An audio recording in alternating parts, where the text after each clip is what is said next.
we're going to go to agenda item 10, Superintendent Report. And so we're going to turn time over to Superintendent Dixon.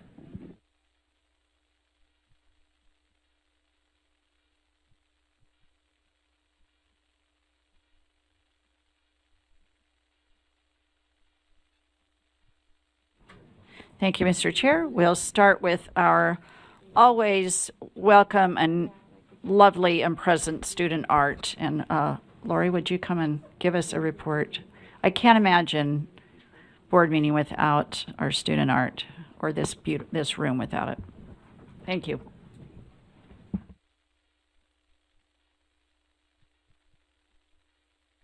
On yet. There I am, Lori Bajewski, Fine Arts Coordinator and the BTS Arts Learning Program Coordinator. Welcome to 2025. Welcome to 2025 Student Art. Welcome new board members. It's so wonderful to address this new body today.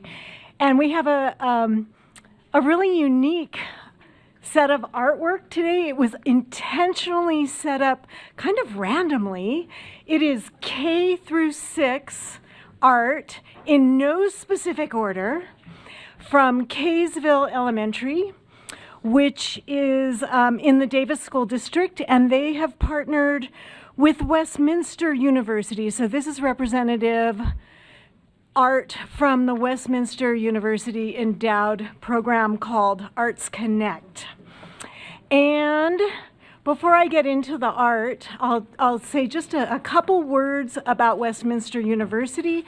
Their Arts Connect program goes back many years. They provide professional development program for arts educators, elementary classroom teachers, focusing on the benefits of arts integration, building arts programs at the elementary level. These are classes offered in a non-degree seeking program, making them both affordable and accessible to all of our teachers as well as arts educators statewide. Okay, on to our random display of K6 Arts Integrated BTS kind of wonderfulness. Yes, so this display shows a variety of projects integrating core standards which span from grades 1 through 4. They were looking at standards of cultural and community connection. The 6th graders are planets and space standards. Let's see, kindergarten and 1st grade looked at animals and habitat standards, and SEL learning was 2nd grade. And we also have some acrylic pour projects in the 3rd grade. So there's a nice little plaque over here that explains a little bit about the Kaysville Elementary Arts Program. One of the things Westminster University does extremely well, they work with para-educators as well as licensed and endorsed arts educators to bring their standards of teaching up, both in arts instruction as well as integrated arts instruction. So that's all I got.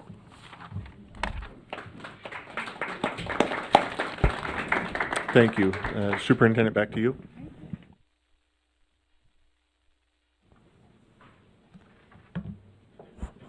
Thank you, Mr. Chair. You ready to drive, Kelsey? Okay. I love it when Kelsey drives me around. It's like having my own personal PowerPoint chauffeur. All right. Go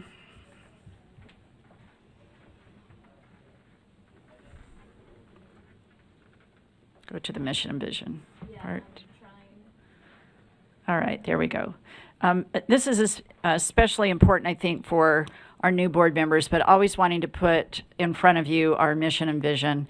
Vision being what we're trying to attain, and our mission being the way that we get there as a board. How do you function as a board in order to actualize our mission of academic and organizational excellence in Utah education? And then the characteristics that I want to highlight today are students. I'll show you examples of students pursuing personal goals, moral and social values, and how they're participating in civic responsibilities. And then the bulk of the time, I will give a bit of a review that you saw from Assistant Superintendent Darren Nilsson a couple of months ago, but just level setting for leading into the legislative session. I think it's really important to know, here's where we're trying to go with excellence. Here's where we're at in some of our data points. And what are the policies that you can engage in and programs, guidance, all the things that you do, both leading into the session and here in the agency to make a difference. I was struck by something Governor Herbert said yesterday when he said, Governor Herbert, wow, sorry, Governor Cox. I did see Governor Herbert there. Governor Cox gave a great speech, but he talked about, I'm paraphrasing, that there really isn't a policy or the work of government that changes the nature of people, that it's about the people. And I think of that often. It's about the educators in our schools. It's the families, the parents who support their kiddos.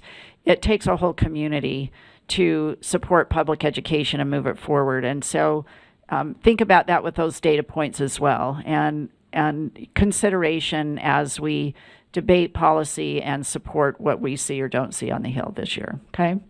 So we'll start with something that Member Earl and I got a little bit involved in. I don't feel like we can really take any credit, Member Earl, rather than just moving it forward. But we have somebody out on the road right now. Is that not moving, Celts? It's moving on my screen, but not on that screen. So Okay. Curious. There we go. It's just slow.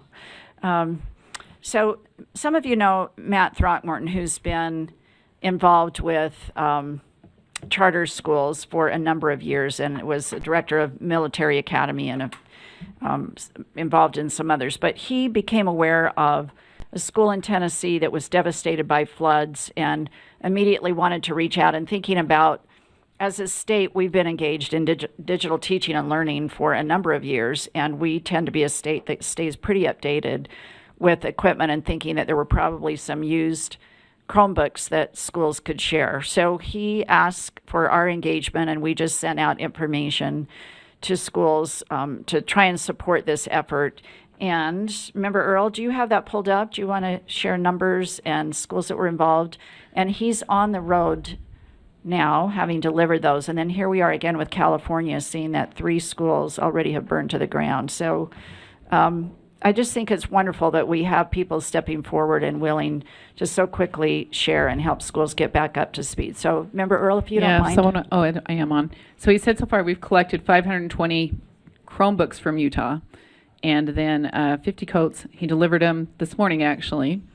And then he just was hoping, and this is just something for your schools, looking for another 500 Chromebooks and 200 coats, hoping to gather in some more. He said he would come out in another few weeks and take more. So even if schools donate, and of course that's surplus, you don't want to give up, right? But there's some requirements they have to go through. But even if schools donated 5 or 10, it adds up pretty quick and helps, because some of these schools will not be built for years. And so as soon as they can get kids back on, online, whatever they can do in their communities, they could use the resources. So anyways, it's great that he's doing that. Do you want to share the schools? Yeah, let me see where I've got that listed. So Duchesne and Alpine School Districts have donated. Renaissance Academy, Summit Academy, American Leadership Academy, Utah Military Academy, and Grove Charter Schools have all made some donations so far. So anyways, that's great. We ought to do one of these for them, to be honest with you. So, yeah. And wish Mr. Throckmorton safe travels. I loved his idea that thinking about if every school could think about reserving 2 or 3 Chromebooks to the specifications that Member Earl talked about, and just set those aside. We're going to continue to have natural disasters, and being able to help out sister schools across the country, I think, is a great act of service and aligns with those characteristics that we highlighted in the mission and vision. I was able to, speaking of service, which I spent time talking about last month in my report, and I told you that I would be joining the Walden Liberal Arts Academy, School of Liberal Arts, on their day of service. And it was really fun. The kids, they spend a lot of time planning. They look at needs in the community, connect with community leaders, and then they plan the service projects and go out and execute. And they lead all of this. The adults just serve as facilitators on this side. So I went on a shopping spree with some students to Target, and there were others that were cleaning stalls at animal shelters and other things that I would have been happy to do, but they gave me a very clean, tidy job. And of course, being who I am, I love to use students as focus groups. So I did a lot of interviewing of the students to talk to them about their experience at Walden. I was able to spend time at the school and get a tour of the school. And it doesn't matter what school I visit. I always ask the kids what's working for them, what's not working for them. And I want to highlight someone without pointing the person out who said to me, I just never felt like I could connect with what was happening at school. I was bored, and there were a number of things this student said. And it was very clear to me early on in talking to this student that the student was very bright and had a lot of ambition. And so I want to, and then he found Walden, where it was very personalized. I met the staff of Walden at an Aurora Institute convening on personalized competency-based learning, where we were presenting some work but learning from others. And the staff of Walden were there, and that's how I got invited to this day of service. And it was really interesting to me that, thank you, Kels. It was very interesting to me to hear how they're thinking about personalization. And so this young person said, you know, I was supposed to do a report on Cuba. And I thought, I don't want to sit down and do a report on Cuba. He said, I was trying to keep the gender neutral. The student said, I do not do well just combing through the internet and writing something up. So I went to the instructor who asked me how I would like to learn information about Cuba. And this person loves to cook. And the student said, I made a deal with a teacher that I would meet the standards by combing through Cuban cookbooks. And then at the end of the experience of actually cooking for his peers and learning about Cuba, the student said, I gathered all of these cookbooks and learned more in addition to what I was finding on the internet anyway. And so I feel like I have this great understanding of Cuban people and their history and their struggles through the food. And I just was so profoundly touched by that when our schools think about true personalization and meet the needs and interests of students, it can keep them engaged, and that combats that attendance conversation we just engaged in. So engaged families and students begats higher attendance, and that's, they go hand in hand. So great example of a school that really personalizing for kids. I also had the opportunity to visit Westfield High School with Dr. Norman, brand new high school up in Weber District.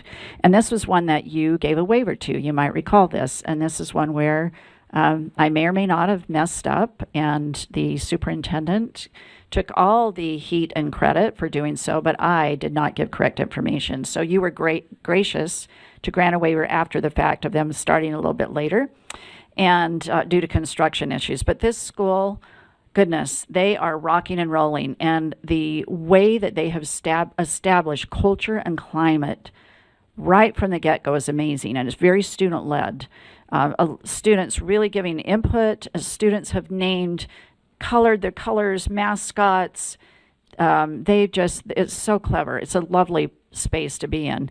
And this is a group of students who are taught by a very beloved teacher, and they are in the Educators Rising Club, but also this is it's a concurrent enrollment for students who are trying to become teachers. So it's one of the CTE pathways. And it was wonderful to hear them talk about their experiences and how they're learning and excited to become teachers. So those are two things I wanted to highlight for you on school visits. All right, I'll quickly run through the data. I'm not going to read the slides. You have all of these in backup. But just a reminder that we continue to rank number one in the percentage of students who reach that readiness benchmark as established by College Board, and all four college readiness benchmarks. So that's in all four of the subject areas being tested. And then we have the highest statewide composite score.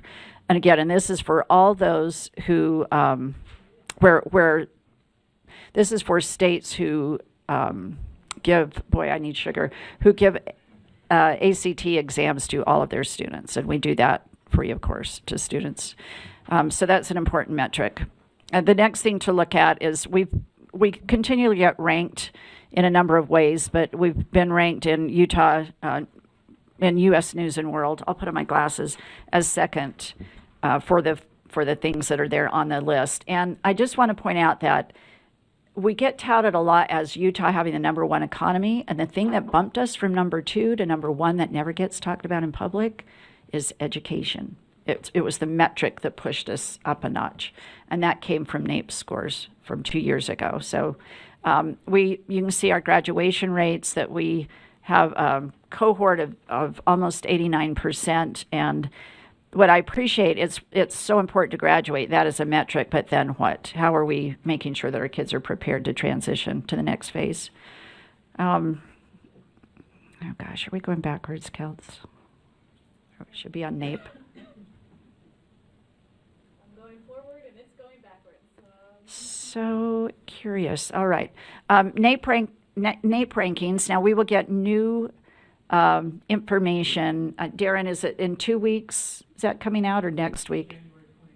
January 29th. So we'll have new scores in a couple of weeks. And you can see where we rank here. 4th grade, 9th, math ranked 9th, 8th grade math 3rd, 4th, 6th, and 8th, 4th. Now remember, this is a sampling, and this is the only national benchmark that we have. Sometimes it's called the nation's report card.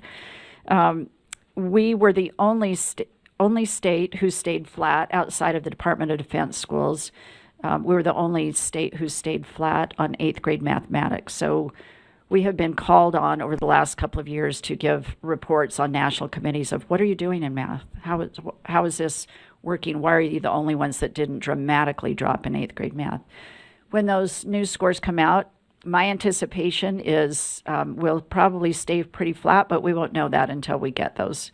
So just wanted to bring that to your attention, and we'll have a press release and a lot of work to help people understand the NAEP scores when those do come out. I know that our team under the direction of Assistant Superintendent Nelson are on it.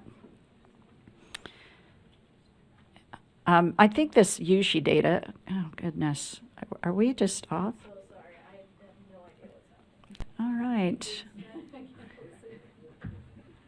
This is very interesting. Okay, so I think it's important to share some data about what happens when our students transition.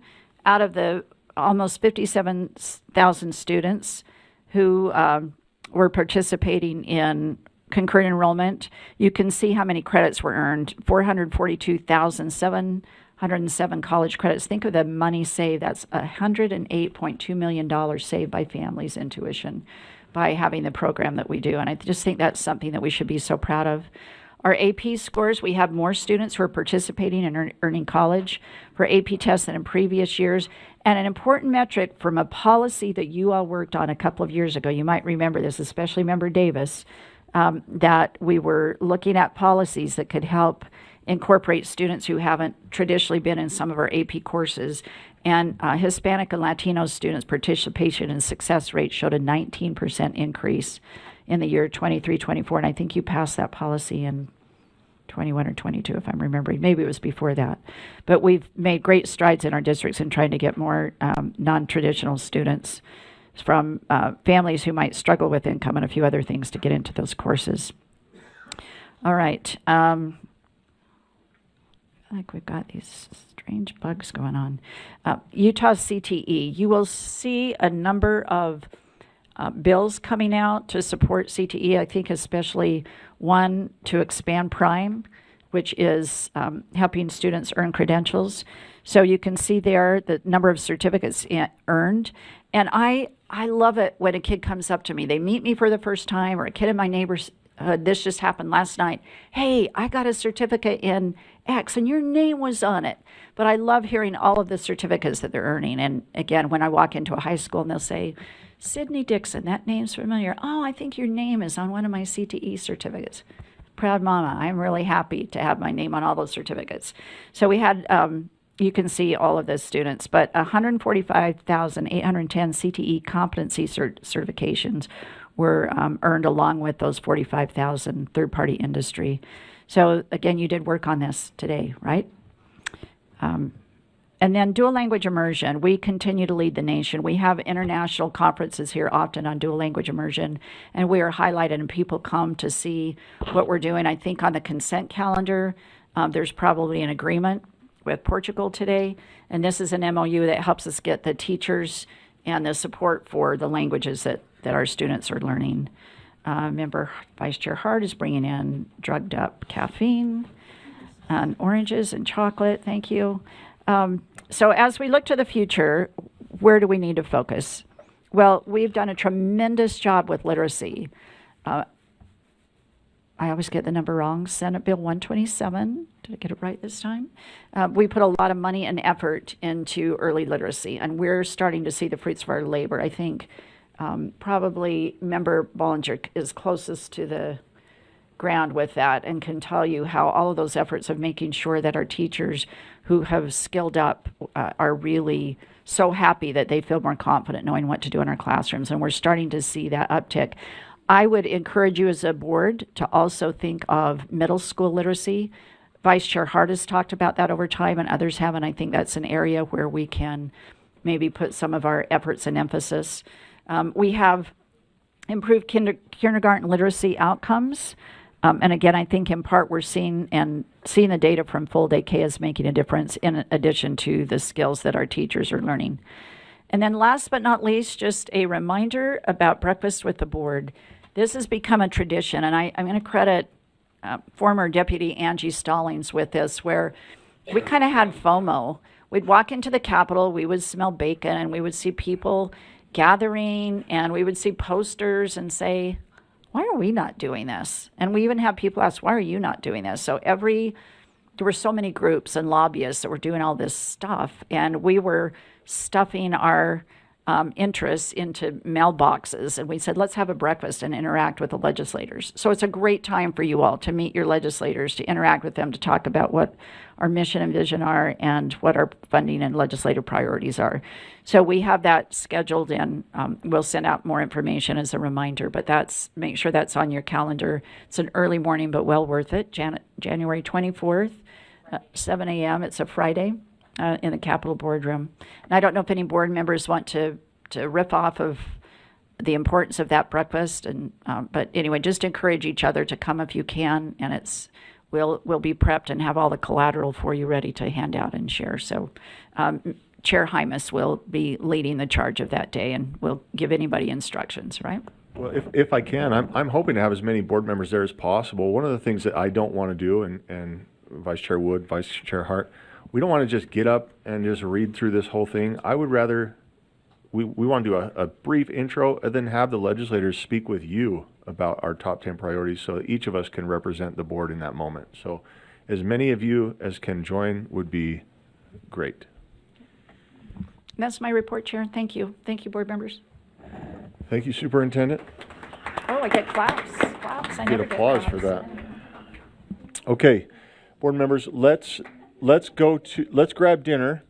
And what I'd like to do, if we can, I mean, obviously we are behind schedule, but if we can grab it, come in here, let's eat. We'll get back to business at 6. So if you're more comfortable eating out there, that's fine. But if you want to bring it in here, eat, mingle, we'll get right back to business at 6 o'clock. Thank you.